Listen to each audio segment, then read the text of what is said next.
Því næst vil ég bjóða nafna mínum Auðuni Friðriki Kristjánssyni, framkvæmdastjóra stefnumótunar, áætlanagerðar og þróunar aðgerða hjá Landhelgisgæslu Íslands og einnig sem framkvæmdastjóri siglingasviðs. Og hann ætlar að fjalla skipulag leitarabjörgunar sem og annarra öryggistengdra verkefna á hafinu við Ísland og norðurslóðir í þessum breytta heimi okkar. Gjörðu svo vel.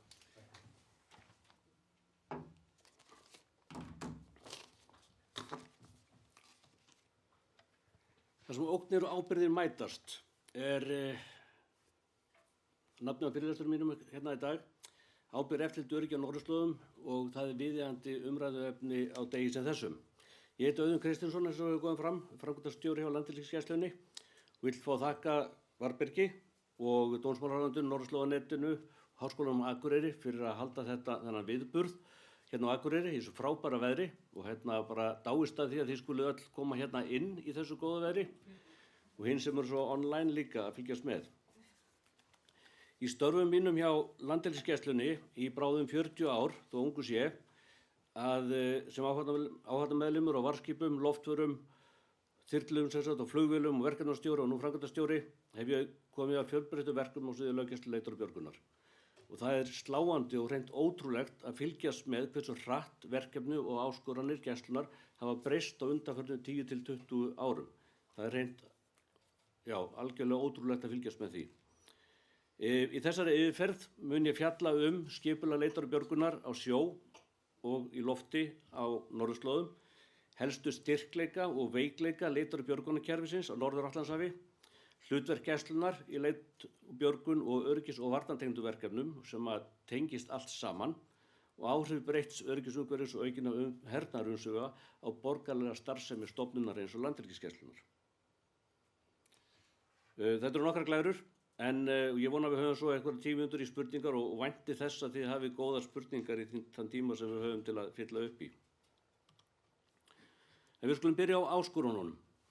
Ástæðan er einföld. Ef við skiljum ekki eðli þeirra, þá skiljum við ekki heldur hvers vegna leit og björgun og öryggi norðurslóða skiptir núna meira máli en nokkru sinni fyrr. Skipulag leitar og björgun á norðurslóðum er skýrt og byggir á alþjóðlegum samningum, þar á meðal samningu leit og björgun loftfara og leitar og björgunarsamning Norðurskautsráðsins. Á ábyrgðarsvæði hvers ríkis eru það yfirleitt landhelgisgæslur eða sjóherjir eða sambærilegar stofnanir sem bera ábyrgð á framkvæmd og samhæfingu leitar og björgunar á þessu svæði. Kortið sýnir ábyrgðarskiptinguna á norðurslóðum og þarna er ábyrgðarsvæði hvers norðurskautsríkjanna 8. Samstarf landhelgisgæslna á norðurslóðum er almennt mjög gott og fer meðal annars fram innan Arctic Coast Guard Forum sem eru samtök strandgæslnu ríkjanna 8 á norðurskautinu, mínus Rússland reyndar þessa dagana því að í 2022 að síðan Rússar réðust inn í Úkraínu, þá hefur Rússum ekki verið boðin þáttaka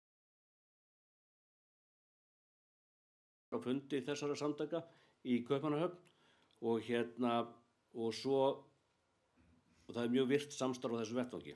Svo er það North Atlantic Coast Guard Forum sem eru samstarfsvettvangur strandgæslna, landhelgisgæslna við allt Norður-Atlantshafið og í gæslanum er formennsku í þessu ráði núna og þarna er öflugur samstarfsvettvangur þar sem við deilum upplýsingar og þekkingu.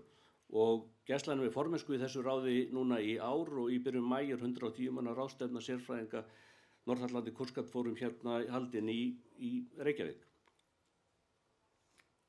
Innan Arctic Coast Guard Forum hafa verið mótaðar verklagsreglur sem tryggja samhæfð viðbrögð í neyð, hvað varðar aðgerðastýringu, fjarskipti, aðgang að lögsögum annarra ríkja og það er líka gott að hafa í huga að norðurslóðir eru ekki lengur jaðarsvæði, þær eru að verða miðpunktur siglinga, auðlindanýtingar, hernaðarlegra hagsmuna og öryggismála. Ef við víkjum aðeins á starfssvæði landhelgisgæslunnar sem er allnokkuð stórt. Leitar- og björgunarsvæði Íslands er eitt það stærsta í Evrópu, 1,9 milljón ferkílómetrar að stærð. Fjarlægðirnar eru miklar, veðurfar krefjandi og úrræði eru mjög dreifð. Þetta eitt og sér skapar verulegar áskoranir, svona klassískar norðurslóðar áskoranir. Helstu veikleikanir liggja í miklum fjarlægðum, skörum björgunarsvæða og lögsagna, og ef þið horfið á kortið að það sjáið að leitar- og björgunarsvæðið okkar nær meðal annars yfir færeyska lögsögu og inn í grænlenska lögsögu. Og svo takmörkuð geta til að bregðast samtímis við mörgum atvikum. Samhliða þessu fer skipa og flugum fer vaxandi og manngerðum áhættuþáttum fjölgar.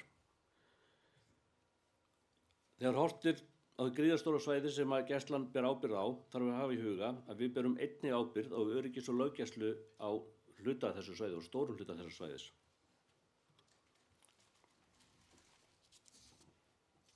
Og þá komum við einu af flækjustígunum og einum af áskorunum við núverandi kerfi smáríkis sem hefur ekki her en þarf að gæta fullveldis og öryggisgæslu, leitar og björgunar en treystir á aðra varðandi varnir. Í því sambandi skal hafa í huga að eftirlit og öryggisgæslunar á hafi er einn af lykilþáttum varna landsins. Það er engin annar sem að vakta hafsvæðið í Ísland dag frá degi með tilliti til fullveldis Íslands, né loftrýmið. Og þetta svæði er ysta beltið í vörnum landsins. Þá leit og björgun en að grunnforsendu þess að bandalagsríkin okkar geti starfað á hafinu Íslands til þess að verja okkur. Segja má að þegar kemur á þjóðaröryggi er Landhelgisgæslan brú á milli öryggis, löggæslu, leitar og björgunar á hafi og svo varna landsins.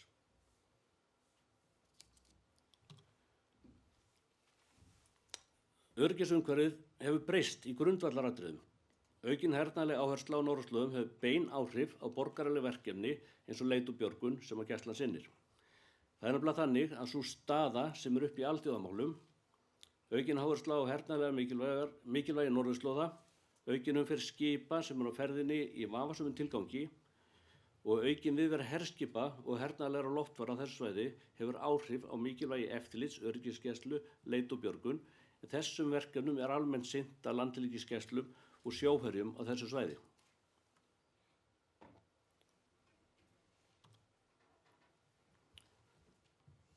Og við förum í áskoranirnar að ógnirnar er ekki lengur einfaldar.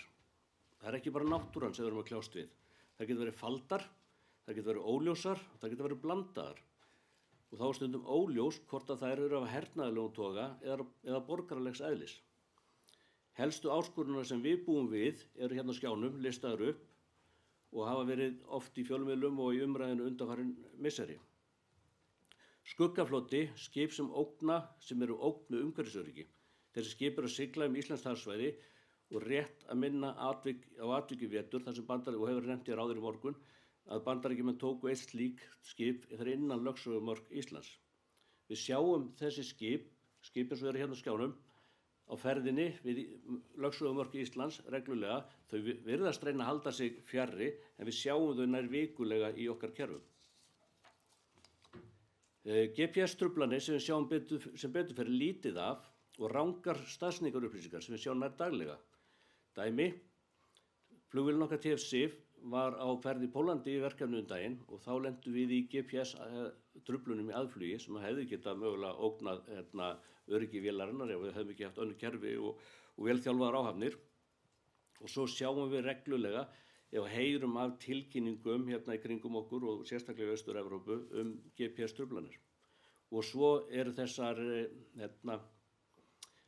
truflanir á fyrirvöktunarkerfunum sem við sjáum líka mjög reglulega og næstu í daglega. Möguleg skemmdarverk á innviðum sem við séð í nágrannaríkjum okkar og geta haft áhrif á fjarskipti og fjarskiptaröryggi. Nýlegt dæmi, kafbátar rússneskir að þvælast við Íriskabalinn í Bretlandi sem getur ógnað okkar fjarskiptaröryggi. Fólksflutningar fyrir flótta fólks frá suðurlegum hlutum heimsins sem berast til Íslands. Gæslan hefur tekið þátt í 15 ár í eftirliti með flóttafólki og leita og björgun vegna flóttafólks við Afríku og í Evrópu. Við sjáum að þetta fólk er að streyma til Evrópu og það berst hingað upp yfir. Það er líka fíkniefni sem við höfum verið að finna þarna og þetta kemur hingað upp yfir á endanum. Og verður þá verkefni lögreglu og annarra viðbragðsaðila. Við sjáum aukna umferð skipa, meiri ásókn í fiskistofna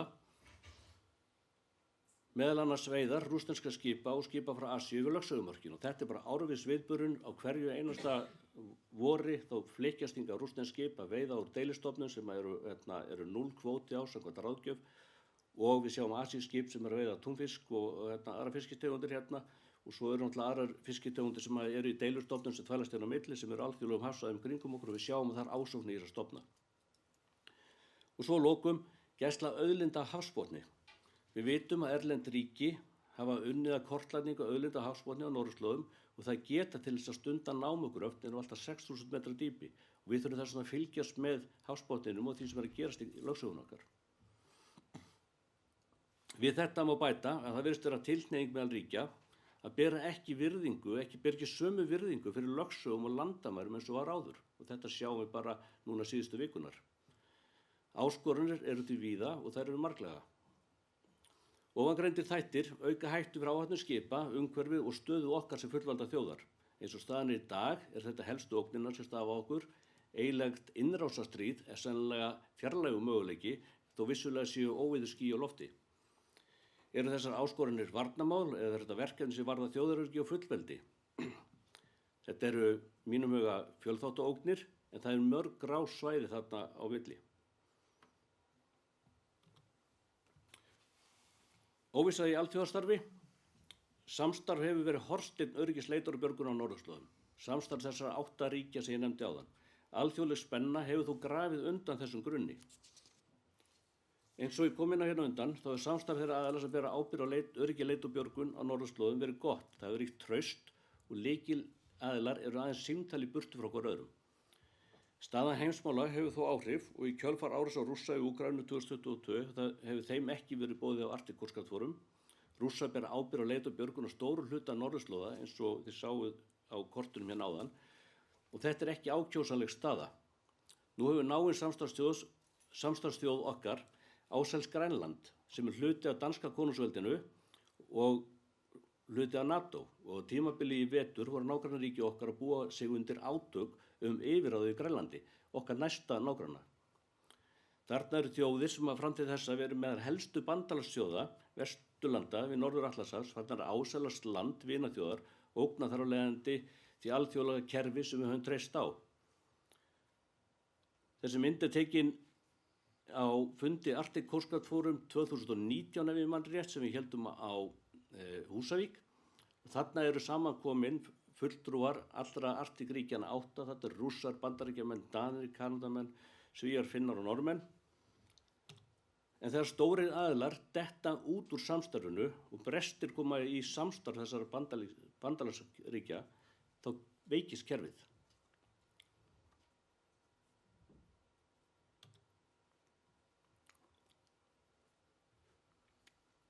Síðasta áskorun sem ég ætla að nefna eru væntingar nágrannaríkja okkar til okkar og bandamanna okkar.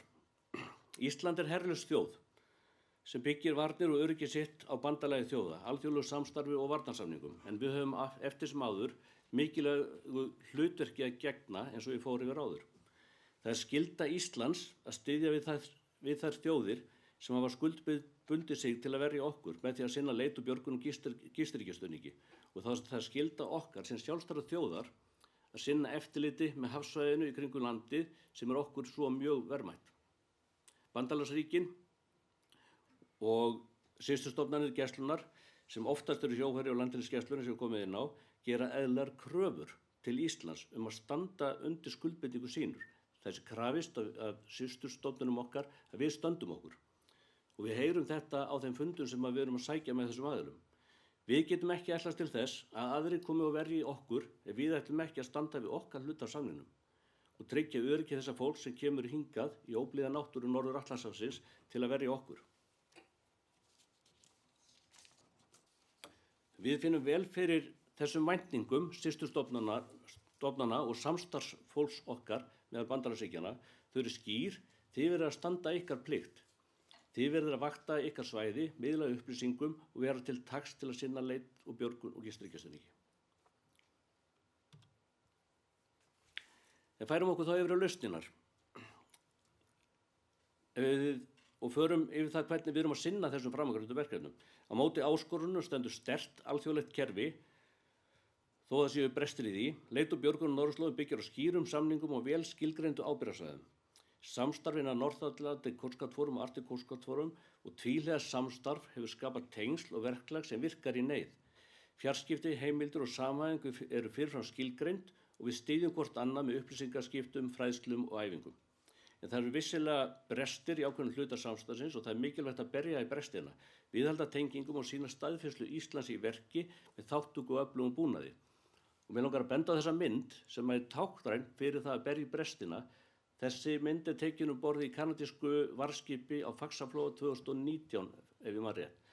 Og þarna eru allar Arctic Coast Guard Forum þjóðirnar að æfa saman. Þarna inn í þessum gámi, þar sem að vera að stöðva flæði vatns inn í þennan gám, að þar eru fulltrúar bandarísku strandgæslunnar, kanadísku strandgæslunnar, norsku og dönsku og íslensku að berja í brestina. Þetta er það sem við verðum að gera áfram. Gæslan er kjarnastofnun þegar kemur eftirlit og öryggi og leit og björgun og framkvæmd varnartengdra verkefna hér við landið. Auk þess að sinna lögbundnum verkefnum á sviði eftirlits, auðlindagæslu, sjúkraflutningu, leit og björgun sér nú daglega framkvæmd varnartengdra verkefna í umboði utanríkisráðuneytisins. Þetta eru ekki aðskilin hlutverk, þau styðja hvort annað og eru í raun og veru óaðskiljanleg. Kíkjum aðeins betur á þessu verkefni. Öflug stöðumynd er forsenda öryggis og þess að hægt sé að bregðast við neyðarástandi, að festu og öryggi.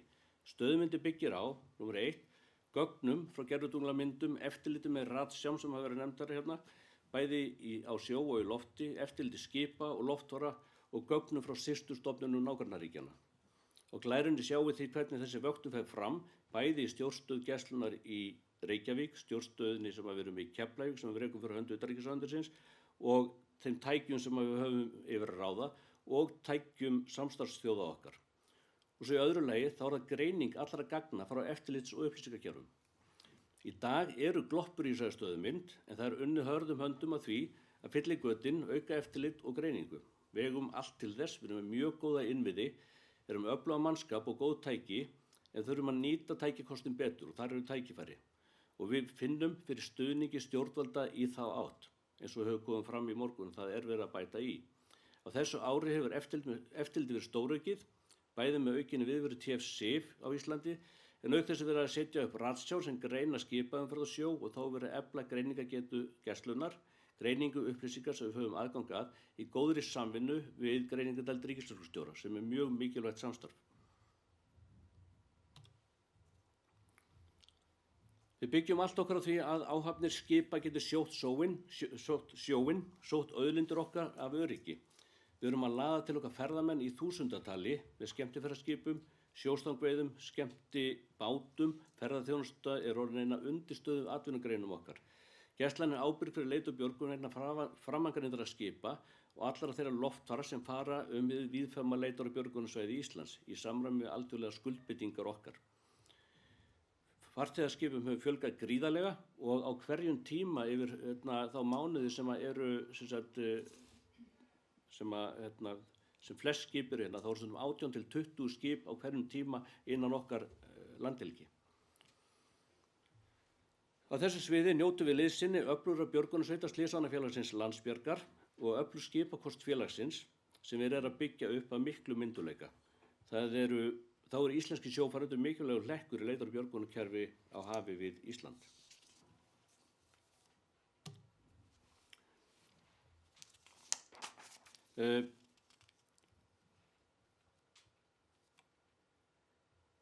Nú er ég á fljótur, höldum áfram hérna.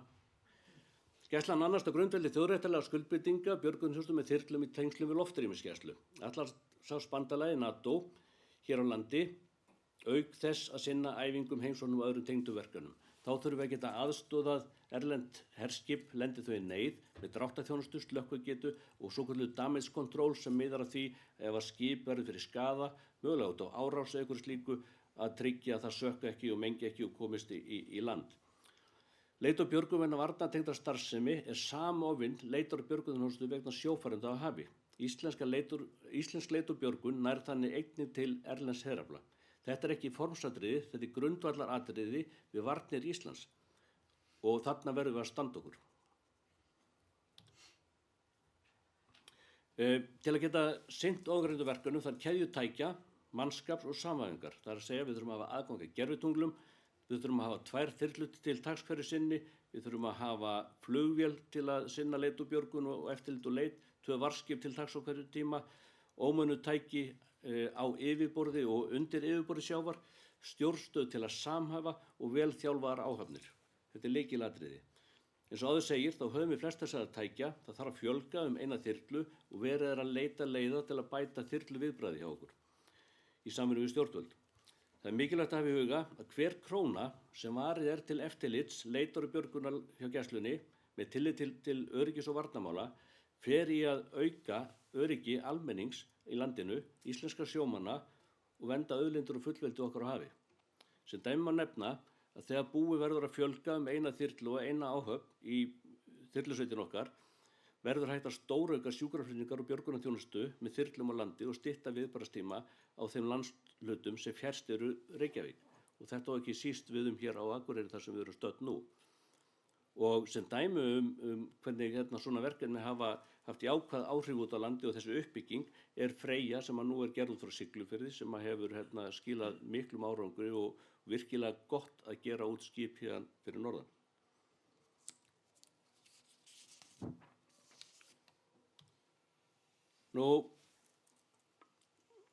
En Ísland þarf ekki aðeins að standa sjálfs við öryggisgæslu, leit og björgun. Við þurfum líka að búa yfir sérhæfðri getu og sér sprengjueyðingar og auk þess að þekkingu á því hvernig við bregðast skulu við ef vopnuðum loftförum hlekkist á. Séraðgerð og sprengjueyðingarsveit Gæslunnar annast þjónustu og öryggisgæslu vegna vopna og sprengjuefna loftfara erlendra öryggisstofnana í tengslu við loftrýmisgæslur og aðgerða á Íslandi.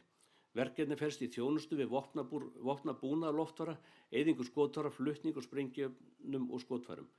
Viðbrögð þegar bilanir koma upp í vopnabúnað og þegar vopnuðum loftförum hlekkist á. Sem dæmi, ef það væri fullvopnuð orrustustóta sem myndi nauðlenda inn á Vatnajökli, þá er það ábyrgð sprengjusveitar Gæslunnar að tryggja öryggi þeirra vopna. Sérhæfðarsveitin okkar, sprengjusveitin, bregst við atvikum og aðstæðum þar sem tryggja þarf öryggi vegna vopnar og loftfara, svo sem ef er að flugskeyti sem er óöruggu í einhverju svona atviki eða þegar tryggja þarf vettvang eftir flugslys þar sem loftför eru vopnuð. Er að ræða viðbragðsgetu sem haldið er uppi og nýtt þegar þörf krefur.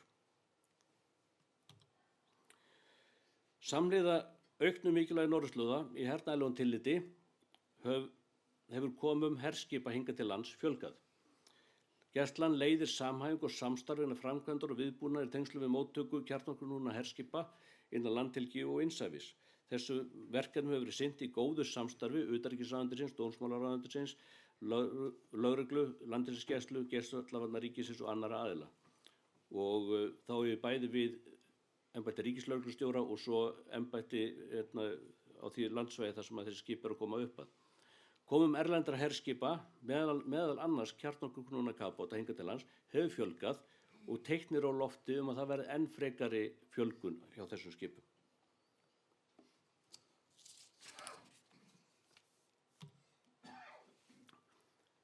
Við þurfum líka að tryggja siglingaröryggi. Tryggja að siglingaleiðir inn á helstu hafnir séu færar og ávallt séu til sjókort af bestu gerð hvers tíma svo erlendur herafli, íslenski sjómenn og kaupskip sem getur siglt örugg inn á íslenskt hafsvæði. Starfsemi sjómannleika og siglingaröryggisdeildar Gæslunnar hefur verið efld á undanförnum árum með það fyrir augum að hraða útgáfu sjókorta og auka getu Gæslunnar á þessu sviði. Geta deildarinnar hefur verið aukið með kaupum á ómönnuðum kafbát sem nýtist til öryggisleitar, siglingaleiða og hafna og til að gera samanburð og skoðun á neðansjávar innviðum eins og fjarskipta innviðum og köflum.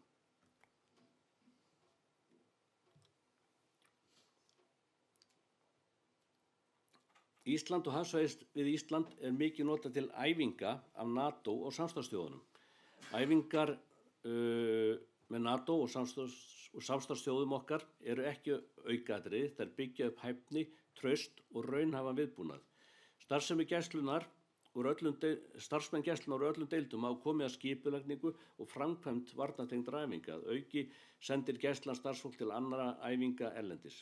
Í því sambandi má nefna nú í sumar von á nokkrum strandgæsluskipum frá nágrannaríkjunum okkar til Íslands, meðal annars norsku gæslunni og kanadísku strandgæslunni. Þá verða nemar frá bandarísku strandgæslunni borð í skipum okkar í nokkra vikur í starfsþjálfun í sumar líkt og var í fyrra. Og allt eru þetta verkefni til að berja í brestina eins og við talaðum áðan. Fjölmargar æfingar standa fyrir dyrum á næstu misserum og skjánum má sjá yfirlit yfir þær. Dynamic Mongoose, kafbátaeftirlitsæfing, Northern Challenge sem sprengjuleitaræfing, Triton Junction, röðarhjálp skrítin nöfn. Og það sem við erum að æfa varnaráætlun NATO, Norður Víkingur, æfing sem fer fram í haust, þar sem við erum að æfa varnir landsins. Dynamic Mercy, æfing sem fer fram í næstu viku, milli Íslands og Færeyja og við tökum þátt í. Fjölmargar æfingar og mikilvægt að við stöndum okkur og tökum þátt í þessum æfingum.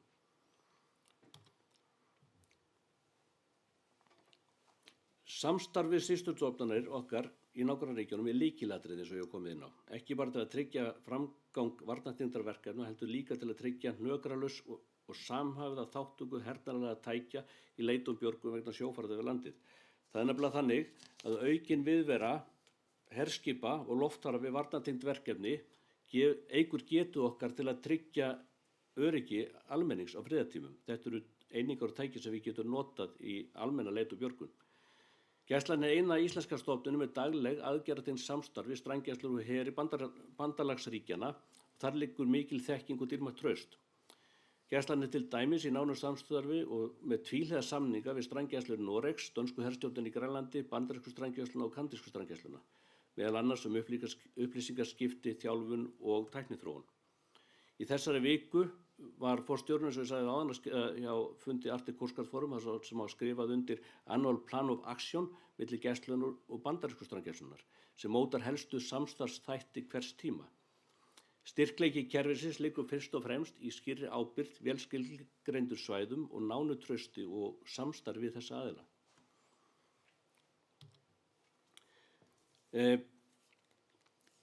Gæslan mannar nokkrar stöður fyrir hönd utanríkisráðuneytisins í varnarþyngdu verkefnum víðs vegar um heim. Má þar nefna stöður í flotastjórn Atlantshafsbandalagsins í Englandi, Markom, herstjórn NATO í Mons í Belgíu, svæðisbundin herstjórn fyrir norðursvæði NATO í Bandaríkjunum.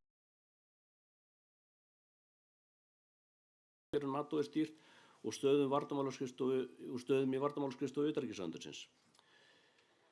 Gæslan hefur leitast við að manna ofangreinda starfsstöðvar með mjög hæfu fólki með áralanga aðgerðatengda reynslu sem eru verðugi fulltrúar Íslands á þessum starfsstöðum.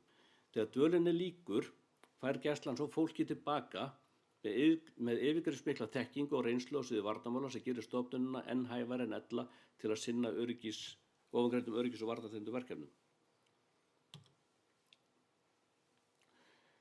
En þótt Ísland sé land án herafla berum við ríkar skyldur. Trúverðugleiki okkar byggir á því að við sinnum grunnverkunum okkar að festu, leit og björgun, eftirliti, öryggi, siglinga og stuðningi við bandalag okkar. Gæslan býr yfir öflugum mannskap, tækjum og 100 ára reynslu nú í ár. Stærsta áskorun fyrir ámyndan er að viðhalda og þróa þessa getu í breyttum heimi. Við finnum fyrir miklum stuðningi stjórnvalda og vilja til að Ísland standi við skuldbindingar sínar. Fjárveitingum til Gæslunnar hafa verið auknar verulega á þessu ári, viðvera flugvélarinnar á Íslandi hefur verið aukin og þar með eftirlits- og björgunargetan. Viðhaldsgeta hefur verið aukin með það fyrir augum að minnka þann tíma sem þyrlurnar eru í viðhaldi. Starfsemi séraðgerðasveitar hefur verið stóraukin og innviðir Gæslunnar styrktir. Það hefur verið að bæta í en það þarf að gera betur í því sambandi og við skulum hafa í huga að það kostar meira að verja frelsi okkar og fullveldi í dag heldur en það gerði áður.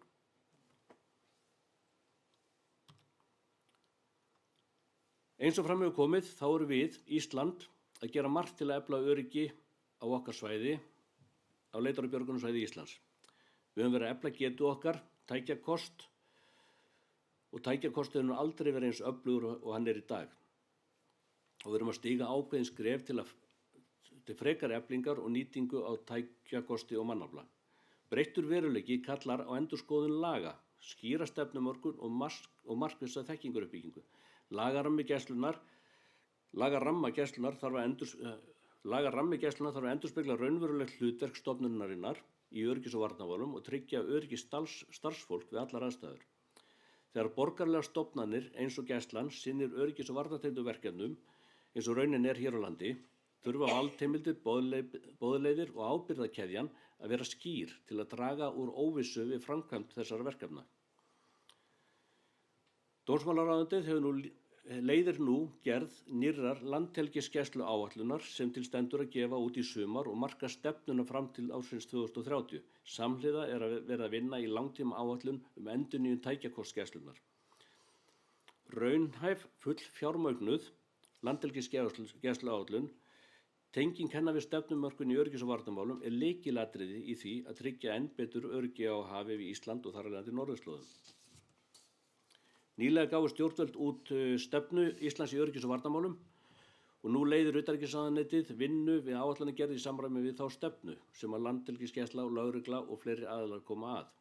Fyrir liggur að nú verður samningur og leigu á björgunarþyrlum Gæslunnar rennur út 2032 sem bara mjög stutt í burtu og samhliða gerð landhelgisgæsluáætlunar verið að greina mögulega kosti við framtíðar uppbyggingu þyrluflota Gæslunnar.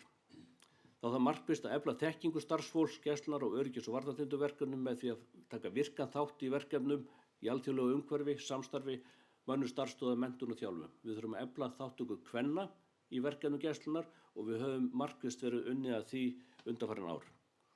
Í haust mun Háskólinn á Bifröst í samvinnu við Gæsluna og Tækniskólann bjóða upp á leiðtoganám í hafsvæðastjórnun, 2 ára nám á diplómastigi sem veitir skiparéttindi á varðskip. Námið sem áður kallaði varðskipadeild nú opið fleirum en bara skipstjórnarfólki og hefur ríkari skírskotun til breyttara heimsmynda öryggis- og varnarmála. Áður en ég kem með síðustu lokaglæruna að þá held ég að við höfum einhvern tíma í spurningar, ekki satt? Og ég vænti þess að það séu einhverjar góðar spurningar úr sal. Ef ekki, þá ég með nokkrar spurningar bara fyrir ykkur. Já, mér sýnist við hafa tíma til að 2 mögulega 3 spurningar, þannig að mér sýnist hún Embla til að vera svo fyrsta til að verða fyrir kasti mínu. Maður alltaf svolítið hræddur við að grípa svo ekki, það svo neðalegt. Takk kærlega Auðun fyrir þetta verulega fróðlega erindi. Ég hafði satt að segja ekki gert mig grein fyrir hversu fjölbreytt verkefni Landhelgisgæslunnar eru. Ég heiti Embla Oddsdóttir og hjá Norðurslóðaneyti Íslands. Þú talaðir að það væri búið að bæta svolítið í og ráðherra sagði það áðan líka. Mér finnst nú líklegt að Landhelgisgæslan eigi sér samt sem áður einhvers konar óskalista. Ef þú ættir að forgangsraða og gæti fengið 3 hluti alveg sama hvað þau kostuðu, hvað myndirðu vilja? Það nú óskup einfalt í sjálfu sér sko. Efst á óskalistanum okkar og það sem við erum að leggja mestu áherslu á við stjórnvöld að ljúka við uppbyggingu á þyrlubjörgunarsveitinni okkar, að fá 4. þyrluna og fleiri áhafnir þannig að við getum sinnt því hlutverki með eins miklu sóma og hægt er. Og þetta bara lykilatriði. Annað atriði, númer 2, að það að fullnýta skipaflotan okkar. Við erum með 2 mjög öflug og góð skip sem við erum að hálfnýta, því að við erum með 1 áhöfn á hvoru skipi en þyrftum að hafa 2.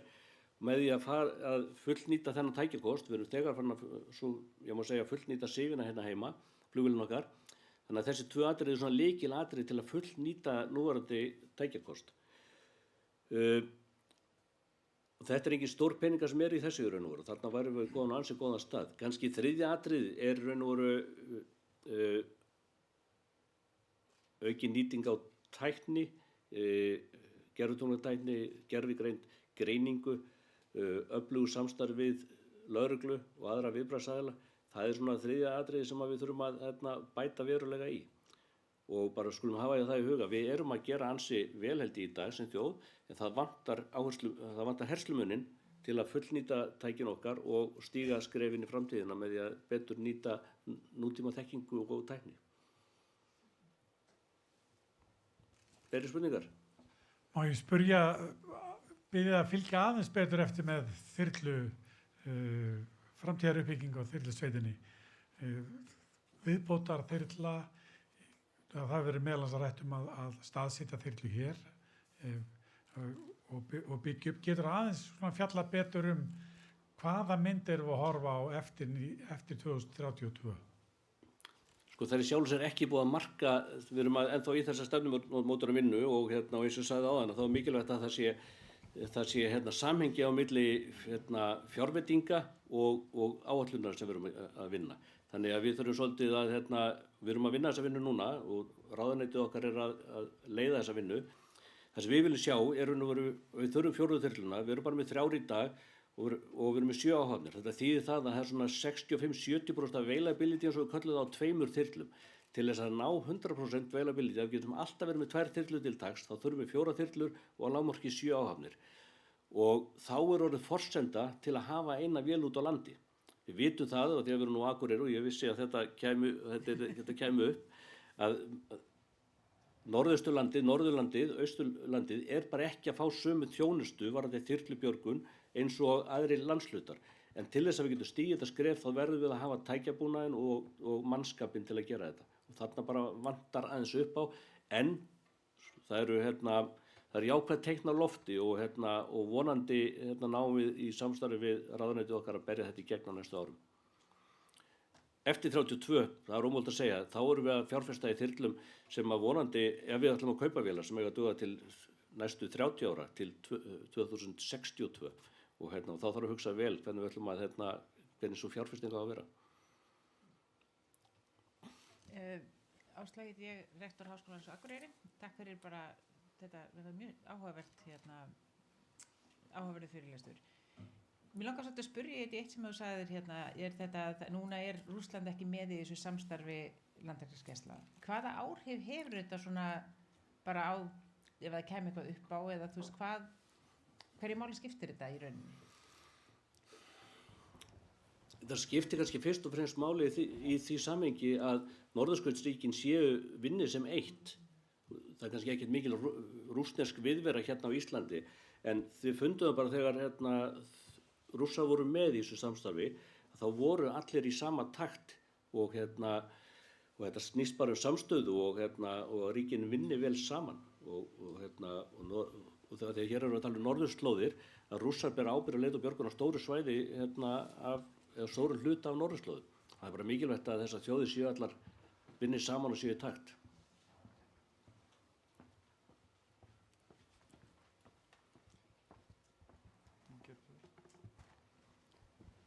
Já, takk fyrir. Ég heiti Njáll Trausti, Friðbergsson, þingmaður. Ég ætla ekki að tala um þyrlu á Akureyri, það er búið að greiða það og ég bara vona svo sannarlega að það sé hlutir og því sem er geypilega mikið að vinna sem er að fara í núna varðandi þessa áætlun sem er að vinna núna varðandi landhelgisgæsluna og væntanlega þarf að taka þessa ákvörðun innan 3-4 ára varðandi framtíðarflota gæslunar, árinu fljóta að líða. En við langar kannski að það fara svo vítt og breytt í þessu, út á svo mörgu. En mér finnst breytingin að verið í þessu máli sem við svolítið að ræða hér í dag. Þegar Harry S. Truman kemur upp að ströndum Íslands 2018 í september. Og eftir það, ef við kannski myndum lýsa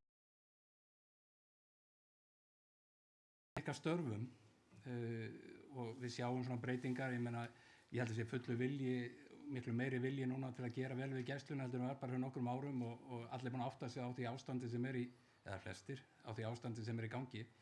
Það myndi lýsa bara breytingunni og starfsemi gæslunar kannski frá 2018, síðustu 8 árum, bara þegar þetta fer alltaf flegi ferð. Megin breytingi líki í því sem ég birti hérna áðan sem eru áskoranir, þessi atriði, þessar fjölþátta ógnir sem við sáum ekki hérna áður. Þarna eru nýjar ógnir sem bara voru ekki áður. Þetta eru manngerðar ógnir sem eru núna að birtast upp, skuggaflota, fjarskiptaöryggi, ásælni í auðlindra hafsbotni og svo framvegis. Og svo er aukin viðvera hernaðlega skipa og loftfara hérna. Það er meiri krafa á okkur og við heyrum það bara á nágrannaríkjunum okkar að þau ætlast til þess að við stöndum okkur. Það er ekkert að vera að fljóta með í þessu. Við þurfum að skaffa upplýsingar skipaumferð, það sem er að gerast hjá okkur inn í þessa stöðumynd sem við erum að byggja upp hérna á Norður-Atlantshafinu. Þetta er kannski megin breytan. Svo þú nefnir að gera vel við gæsluna. Þetta snýst í raun og veru ekkert að gera vel við gæsluna. Þetta snýst það að gera vel við öryggi sjófarenda, landsmanna og fullveldi okkar á hafi. Við erum bara verkfæri í þessum leik. Mjög gott. Svo bara vil ég hafa þetta eins og þetta var þegar maður lenti í hádeginu og kom heim og lenti út á velli og sif á Akureyrarflugvelli og þyrla á hafnakantinum og skip í höfn. Þannig að svona viljum við bara hafa þetta hérna á Akureyri. Við líka.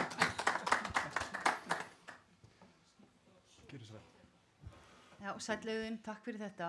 Ég heiti Páli og er lögreglustjóri hérna í umdæminu, Norðurlandi eystra. Mér langar aðeins að taka þetta skrefinu lengra, þessa spurningu og umræðum þyrluna hérna á Akureyri staðsetta.